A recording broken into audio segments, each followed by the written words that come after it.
She stood there in the kitchen, the morning sun slanting through the blinds, casting shadows across her face like prison bars. She didn't even blink when she said it. "If you don't like that, I'm sleeping with your friends. You can leave. They'll be happy to take your place." She laughed like it was a joke, like she hadn't just dropped a blade in my chest and twisted it. I didn't scream. I didn't throw anything. I didn't even ask which friends. I just nodded. Calm, quiet. "All right," I said. And then I added one word softly, almost absent-mindedly. The one word that made her laugh harder. She thought it was a bluff. She always thought I was too soft to strike back. That was her fatal mistake. We were married 10 years. High school sweethearts. The cliché kind that everyone thought would last forever. We had the same friends, the same jokes, the same dreams. And then she started changing the rules. It was subtle at first. Flirty texts on her phone she said were just memes. Late nights out she called girls' nights. Then came the shift in tone, less warmth, more contempt. One night, drunk and careless, she forgot to mute her phone. I saw his name. My best friend. Alex. I followed the thread backward like pulling on a loose stitch. It unraveled fast. Alex, then Jared, then Malik. Names of men I'd known since childhood. Faces from our wedding photos. She'd been working her way down my inner circle like it was a to-do list, collecting them like trophies. It wasn't just betrayal. It was humiliation. Targeted. I wasn't just a man she cheated on. I was the man she mocked while doing it. That line about them being happy to take my place, it wasn't bravado. She knew they would. She'd already tested the waters. Some had already jumped in. But she didn't know what I'd been building. I never confronted her. Instead, I got methodical. I distanced myself emotionally but kept the mask on. I let her think she'd broken me. That was my first weapon, her arrogance. I installed keystroke loggers, planted recorders, and hacked cloud backups. I gathered everything, videos, photos, chat logs, their words dripping with betrayal and laughter. I didn't want hearsay. I wanted evidence. Proof no one could deny. In parallel, I started phase 2. See, I wasn't just some boring husband. I was a pharmaceutical research technician with access to certain compounds, legal, controlled, undetectable unless you knew what to test for. Over the next 3 months, I invited each of them to my home. One by one, game nights, barbecues, casual beers on the back porch. I was the gracious, oblivious host. They drank what I gave them, ate what I served. They never suspected a thing. The compound was slow-acting and non-lethal.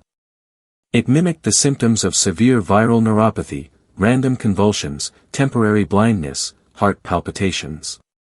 Scary, but survivable. More importantly, traceable, but only if you knew where to look. I made sure their bodies reacted loudly. Ambulances were called. Panic spread like wildfire. And that's when I triggered phase 3.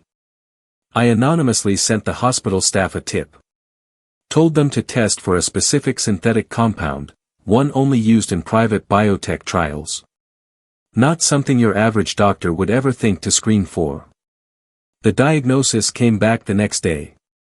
Each of my friends had the exact same compound in their system, same strain, same dosage, same symptoms. They all sat in the same ward, connected by wires, fear in their eyes, trying to piece it together. Then the doctors showed them the toxicology report. That's when their faces turned white. One of them started crying, because under the compound listing was a name. My name. The patent holder. I walked in that afternoon, calm as Sunday. Alex tried to sit up. Jared flinched. Malik couldn't even look at me. You know, I said, you should be more careful about what you ingest when you're sleeping with someone else's wife. They tried to speak, some to apologize, some to beg, but I wasn't interested. I pulled out the folder I'd been carrying. Inside was a copy of every chat, every photo, every message they had ever sent her. I left it on the table. Keep it for when your wives ask what happened. Then I walked out. I saved her for last. She was in the kitchen again when I got home, stirring soup like nothing had happened. She turned and smiled sweetly. "Did you check on your friends?" "Yeah," I said. "They're awake.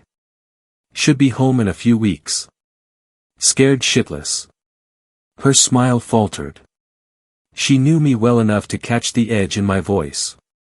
She opened her mouth to speak, but I cut her off. "Oh, and I filed for divorce yesterday. Cited adultery with evidence." She scoffed. "That's not going to stick. You can't prove anything." I slid a flash drive across the counter. "I can." And I did. Everything's backed up in 5 locations. Encrypted and time-stamped. The lawyers have it. The judge will, too. She stared at it, then at me. "What the hell did you do to them?" she whispered. I leaned in, my voice low. "I gave them a taste of rot. Not enough to kill. Just enough to remember." She backed away.